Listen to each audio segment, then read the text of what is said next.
تو یہ نماز کے آنکھ کان ہیں۔ لہٰذا اگر کسی کی نماز کے اندر تسبیحات نہیں ہے، قرات نہیں ہے، اذکار نہیں ہے، تو اس کا مطلب یہ ہے کہ اس کی نماز کے آنکھ کان نہیں ہیں۔ اور اگر یہ سب کچھ ہے لیکن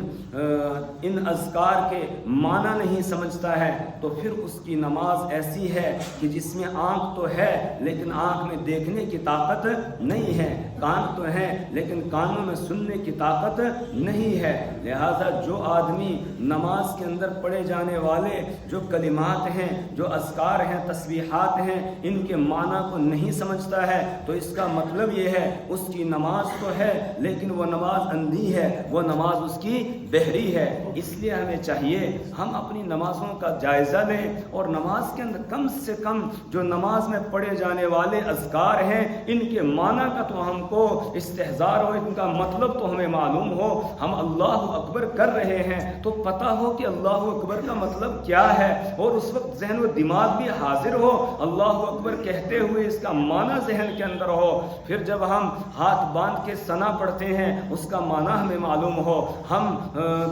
سورہ فاتحہ پڑھتے ہیں اس کا معنی معلوم ہو، اسی طریقے سے سورہ فاتحہ کے بعد سورت پڑھتے ہیں اس سورت کا معنی ہمیں معلوم ہو، رکوع میں جاتے ہیں رکوع کی تسبیح پڑھتے ہیں معنی معلوم ہو، رکوع سے اٹھتے ہوئے سمیع اللہ لمن حمیدہ کہتے ہیں اس کا معنی ہمیں معلوم ہو، سجدے میں گئے سجدے کی تسبیح پڑھی سبحان ربی الاعلی اس کا معنی ہمیں معلوم ہو، پھر اتحیات میں بیٹھتے ہیں تو اتحیات میں ہم کیا پڑھ رہے ہیں اس کا معنی، تشہد کا معنی ہمیں معلوم ہو، درود شریف پڑھ رہے ہیں اس کا معنی معلوم ہو، اسی طرح جو دعا پڑھ رہے ہیں اس کا معنی ہمیں معلوم ہو، وتر کی نماز ہے دعائے قنوت پڑھ رہے ہیں اس کا معنی ہمیں معلوم ہو، مطلب معلوم ہوگا، نماز میں جی بھی لگے گا، نماز میں خشوع اور خضوع بھی پیدا ہوگا اور وہ ہماری نماز نورانی نماز بن جائے گی، نور والی نماز بن جائے گی، نماز کا نور ہمیں حاصل ہوگا، اور جو نماز کا مقصد بیان کیا گیا ہے، نماز کا فائدہ بیان کیا گیا ہے وہ ہمیں حاصل ہو جائے گا۔ ان الصلاۃ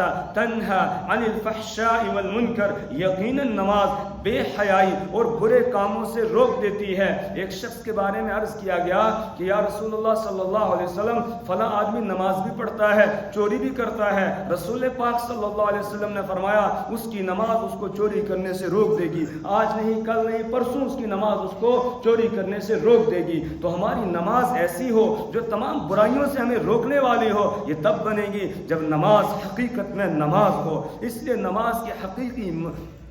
کی حقیقت کو جاننا ہمارے لیے انتہائی ضروری ہے۔ اس لیے میں نماز کے حوالے سے آپ کے سامنے بیان کروں گا کہ رسول اکرم صلی اللہ علیہ وسلم کا طریقہ کیا تھا، اس طریقے کے مطابق نماز پڑھی جائے، خشوع اور خضوع کے ساتھ نماز پڑھی جائے تو پھر نماز کا نور انسان کو حاصل ہو جاتا ہے، اور کامیابی کا اعلان انہی کے لیے ہے جو خشوع اور خضوع کے ساتھ نماز پڑھتے ہیں۔ قد افلح المؤمنون، قد افلح المؤمنون، یقیناً کامیاب ہو گئے ایمان والے۔ کون ایمان والے؟ الذین هم فی صلاتهم خاشعون، جو اپنی نمازوں میں خشوع اختیار کرتے ہیں۔ دو لفظ استعمال ہوتے ہیں، ایک خضوع ہے ایک خشوع ہے۔ خضوع کے معنی ہے اپنے ظاہری بدن کو اللہ کے سامنے جھکا دینا، اور خشوع کا مطلب ہے اپنے دل کو اللہ کے سامنے جھکا دینا، یعنی ظاہر اور باطن دونوں اللہ کے سامنے جھکا ہوا ہو۔